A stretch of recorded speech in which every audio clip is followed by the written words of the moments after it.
Chevella BRS MP Ranjith రెడ్డిపై case నమోదైంది. ఈ నెల 20న బంజారాహిల్స్ పోలీస్ స్టేషన్లో రంజిత్ రెడ్డిపై ఫిర్యాదు చేశారు కొండా విశ్వేశ్వరరెడ్డి. తనకు ఫోన్ చేసి దుర్భాషలాడారంటూ పోలీసులకు కంప్లైంట్ చేశారు. దీనిపై కోర్టు అనుమతి తీసుకున్న బంజారాహిల్స్ పోలీసులు ఎంపీ రంజిత్ రెడ్డిపై ఐపీసీ 504 కింద కేసు నమోదు చేశారు. వారం రోజుల క్రితం కొండా విశ్వేశ్వరరెడ్డి రంజిత్ రెడ్డి మధ్య వాగ్వాదం జరిగింది. ఫోన్లోనే ఇద్దరు నేతల మధ్య మాట పెరిగింది. తన మనుషులను ఎలా కలుస్తారని కొండా విశ్వేశ్వరరెడ్డికి ఫోన్ చేసి ప్రశ్నించారు రంజిత్ రెడ్డి. ఈ క్రమంలో ఇద్దరి మధ్య వాగ్వాదం జరిగింది. రంజిత్ రెడ్డి దురుసుగా దిగజారుడు మాటలు మాట్లాడారంటూ బంజారాహిల్స్ పోలీస్ స్టేషన్లో ఫిర్యాదు చేశారు కొండా విశ్వేశ్వరరెడ్డి. ఈ నెల 17న ఎంపీ రంజిత్ రెడ్డి కొండా విశ్వేశ్వరరెడ్డి మధ్య వివాదం జరిగింది. రంజిత్ రెడ్డి తనకు ఫోన్ చేసి అసభ్య పదజాలంతో మాట్లాడారని అంటున్నారు కొండా విశ్వేశ్వరరెడ్డి. బీఆర్ఎస్ సర్పంచ్లకు ఎలా కాల్ చేస్తారని తనకు వార్నింగ్ ఇచ్చారని చెప్తున్నారు. అంతేకాదు బూతులు తిట్టారని మండిపడ్డారు.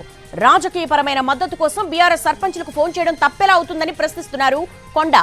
తన పార్టీ సర్పంచ్లకు ఎలా ఫోన్ చేస్తావు, ఎంత ధైర్యం అంటూ రంజిత్ రెడ్డి ఇష్టం వచ్చినట్టుగా మాట్లాడాడని విశ్వేశ్వరరెడ్డి ఆరోపిస్తున్నారు. తన తల్లిని ఉద్దేశించి అసభ్యకరంగా మాట్లాడాడని, అందుకే పోలీస్ కేసు పెట్టానని చెప్పారాయన.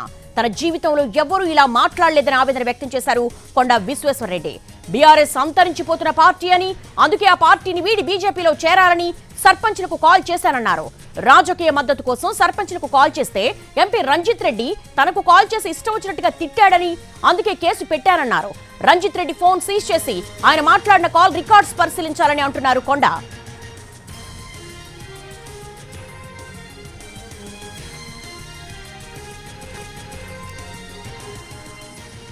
ఈ నెల 17న ఎంపీ రంజిత్ రెడ్డి కొండా విశ్వేశ్వరరెడ్డి మధ్య వివాదం జరిగింది. రంజిత్ రెడ్డి తనకు ఫోన్ చేసి అసభ్యకర పదజాలంతో మాట్లాడారని అంటున్నారు కొండా విశ్వేశ్వరరెడ్డి. దీనికి సంబంధించి more details crime input editor Ramesh రెడ్డికి మరిన్ని వివరాలు తెలుసుకుందాం. రమేష్, అసలు కొండా విశ్వేశ్వరరెడ్డి రంజిత్ రెడ్డి మధ్య ఏం జరిగింది, అసలు పోలీసులు ఏమంటున్నారు? కొండా విశ్వేశ్వరరెడ్డి ఇచ్చిన ఫిర్యాదు మేరకు అటు ఎంపీ రంజిత్ రెడ్డి పైన పోలీసులు కేసు నమోదు చేశారు. బంజారాహిల్స్ పోలీసులు కేసు నమోదు చేశారు. కోర్టు అనుమతి తీసుకొని ఈ మేరకు కేసు నమోదు చేసినట్లు పోలీసు అధికారులు చెప్తున్నారు. 504 సెక్షన్ కింద కేసు నమోదు చేసి విచారణ జరుపుతున్నట్లు అధికారులు వెల్లడించారు. అయితే కొండా విశ్వేశ్వరరెడ్డి ఎంపీ రంజిత్ కుమార్ రెడ్డి తీవ్ర స్థాయిలో దూషణలు చేశాడు, అసభ్యకర రీతిలో మాట్లాడాడు. అంతేకాదు తనను ఇష్టమైన రీతిలో తిట్టడం జరిగింది. అంతేకాదు తనను బెదిరించే ధోరణితో మాట్లాడడం జరిగింది. కాబట్టి అతనిపైన చర్యలు తీసుకోవాలని చెప్పి కూడా కొండా విశ్వేశ్వరరెడ్డి రంజిత్ రెడ్డి పైన ఫిర్యాదు చేశారు. దీనికి సంబంధించి 17వ తేదీన జరిగిన ఈ సంభాషణ, ఇద్దరి మధ్య జరిగిన సంభాషణ చిలికి గాలివాన్లా మారిపోయి చివరకు ఏదైతే ఒక కంప్లైంట్ అటు కొండా విశ్వేశ్వరరెడ్డి అటు పోలీసులకు ఫిర్యాదు చేయడం జరిగింది. 18వ తేదీన ఈ మేరకు ఫిర్యాదు ఇచ్చాడు. ఫిర్యాదు మీద పోలీసులు లీగల్ ఒపీనియన్ తీసుకోవడం జరిగింది. లీగల్ ఒపీనియన్ తీసుకున్న తర్వాత ఈ మేరకు 504 సెక్షన్ కింద కేసు నమోదు చేయాలని చెప్పి లీగల్ ఒపీనియన్ రావడంతో పోలీసు అధికారులు 504 సెక్షన్ కింద కేసు నమోదు చేస్తారు. అయితే దీంట్లో పలు విషయాలు కూడా అతను ప్రస్తావించడం జరిగింది. తనకు రంజిత్ రెడ్డి ఫోన్ చేస్తూనే తన బీఆర్ఎస్ సర్పంచ్లకు ఏ విధంగా ఫోన్ చేస్తారు, ఎలా ఫోన్ చేస్తారు, ఒక ప్రత్యర్థి పార్టీలో ఉన్న ప్రజాప్రతినిధులకు ఫోన్ చేసి ఎలా మాట్లాడతారని చెప్పి రంజిత్ రెడ్డి తనతో మాట్లాడుతున్న సమయంలోనే బెదిరించే ధోరణితో మాట్లాడడం జరిగింది. అంతేకాకుండా తన తీవ్ర స్థాయిలో దూషించాడు. తను మాట్లాడుతున్న సమయంలోనే పెద్ద ఎత్తున అరవడం జరిగింది. అంతేకాకుండా తన కుటుంబ సభ్యులను టార్గెట్ చేస్తూ మాట్లాడడం జరిగిందని చెప్పి కూడా అతను చెప్పడం జరిగింది. అయితే ఈ వ్యవహారం సంబంధించి తీవ్ర మనస్తాపానికి గురైన కొండా విశ్వేశ్వరరెడ్డి ఆ తర్వాత మరుసటి రోజు 18వ తేదీన బంజారాహిల్స్ పోలీస్ స్టేషన్కి వెళ్లి అతను ఫిర్యాదు చేయడం జరిగింది. ఈ మేరకు లీగల్ ఒపీనియన్ తీసుకున్న పోలీసులు 504 సెక్షన్ కింద కేసు నమోదు చేసి విచారణ చేస్తున్నారు. అయితే దీనికి సంబంధించి కొండా విశ్వేశ్వరరెడ్డితో మనం మాట్లాడినప్పుడు అతను ఇదే విషయం చెప్పడం జరిగింది. తనతో దురుసుగా మాట్లాడకుండా అసభ్యకరంగా మాట్లాడినందుకు రంజిత్ రెడ్డి ఫోన్ సీజ్ చేసి అతనికి సంబంధించిన సమాచారం, అతను మాట్లాడిన సంభాషణ కావచ్చు, అతను సెల్ ఫోన్ సీజ్ చేసినప్పుడు తనకు కాల్ చేసిన సమయం కావచ్చు, ఆ డాటా మొత్తం అతని ఫోన్లో దొరుకుతుంది. కాబట్టి అతను సెల్ ఫోన్ సీజ్ చేస్తే మరిన్ని విషయాలు కూడా వెళ్ళలోకి వస్తాయని చెప్పి కూడా విశ్వేశ్వరరెడ్డి చెప్తున్నాడు. అయితే ఇప్పుడు ఈ సంబంధించి కొండా విశ్వేశ్వరరెడ్డి మనతో మాట్లాడుతూ చాలా విషయాలు ప్రస్తావించాడు.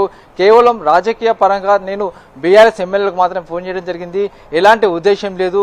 ఒక పార్టీలో ఉన్న వాళ్ళు మరొక పార్టీకి ఉన్న ప్రజాప్రతినిధులకు ఫోన్ చేయొద్దన్న రూల్ ఎక్కడ లేదు. కేవలం ఆ పార్టీని వీడు కావచ్చు, ఈ పార్టీలో ఇక్కడ మంచి పొజిషన్ ఇప్పిస్తాము, ఇక్కడ ఉన్న పార్టీలో కొన్ని సౌకర్యాలు కల్పిస్తాం, మీరు ఆ పార్టీని వీడి నా పార్టీలోకి రావండి అని చెప్పి ఒక రిక్వెస్ట్ చేయడం జరిగిందని చెప్పి అతను చెప్పడం జరిగింది. అయితే ఆ మేరకే రంజిత్ రెడ్డి తీవ్ర స్థాయిలో తనపై దురుచుకపడుతూ అసభ్యంగా మాట్లాడుతూ తన కుటుంబ సభ్యులను టార్గెట్ చేస్తూ మాట్లాడడం భావ్యం కాదు. అంతేకాకుండా తన కుటుంబ సభ్యులని టార్గెట్ చేస్తూ మాట్లాడడం వల్ల తాను తీవ్ర మనస్తోపానికి గురయ్యాను. ఈ నేపథ్యంలోనే నేను పోలీసులకు ఫిర్యాదు చేశాను. పోలీసులు కేసు నమోదు చేశారు. దీనిపైన పోలీసులు ఖచ్చితంగా చర్యలు తీసుకోవాలి, Ranjith Reddy cell phone seize చేయాలి, అతనిపైన అరెస్ట్ కూడా చేయాలని చెప్పి కూడా కొండా విశ్వేశ్వరరెడ్డి డిమాండ్ చేస్తున్నాడు. అంటే రమేష్, ఏ నేర అభియోగాల కింద 504 సెక్షన్ మోపుతారు?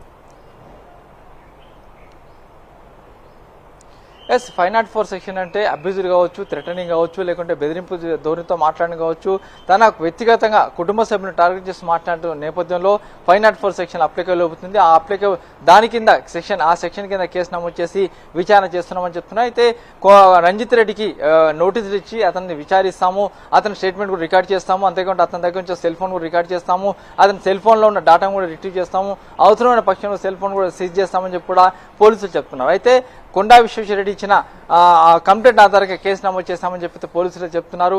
ఇప్పటికైతే థ్రెటనింగ్ కావచ్చు, బెదిరింపు కావచ్చు, అసభ్యంగా మాట్లాడడం కావచ్చు, కుటుంబ సభ్యుల్ని టార్గెట్ చేస్తూ మాట్లాడిన నేపథ్యంలో 504 సెక్షన్ కింద కేసు నమోదు చేసి విచారణ చేస్తున్నామని అధికారులు చెప్తున్నారు. అంటే పోలీసులు ఏమన్నారు, ఇతను ఒక గౌరవ పార్లమెంట్ సభ్యుడు, బెయిలబుల్నా ఈ సెక్షన్? ఎస్, ఈ సెక్షన్ కూడా బెయిలబుల్ సెక్షన్ ఉందని నోటీస్ ఇస్తారు. నోటీస్ ఇచ్చి నోటీస్కి తప్పనిసరిగా కొండా రంజిత్ రెడ్డి తప్పనిసరిగా అతను సమాధానం ఇవ్వాల్సి ఉంటుంది. కొండా విశ్వేశ్వరరెడ్డి చేసిన ఆరోపణల మీద అతను సమాధానం ఇచ్చుకోవాల్సి ఉంటుంది. పోలీసులు ఇచ్చిన నోటీస్కి అతను సమాధానం చెప్పుకోవాల్సి ఉంటుంది. కొండా విశ్వేశ్వరరెడ్డి చేసిన అలిగేషన్కి పూర్తిస్థాయిలో జవాబు చెప్పుకోవాల్సి ఉంటుంది.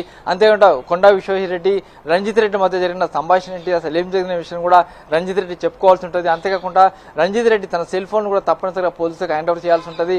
సెల్ ఫోన్ తను హ్యాండ్ ఓవర్ చేసినాక అతని సెల్ ఫోన్ దగ్గర నుంచి డాటా మొత్తం కూడా అధికారులు పూర్తిగా రిట్రీవ్ చేసే అవకాశం ఉంటుంది. అయితే దీంట్లో మొత్తంగా కొండా విశ్వేశ్వరరెడ్డి కూడా డిమాండ్ చేస్తున్నాడు, అతని సెల్ ఫోన్ ని కనుక సీజ్ చేస్తే గతంలో కూడా ఇదే మాదిరిగా వ్యవహరించాడు కాబట్టి అతని సెల్ ఫోన్ సీజ్ చేస్తే మరిన్ని విషయాలు వెళ్ళలోకి వస్తాయి కాబట్టి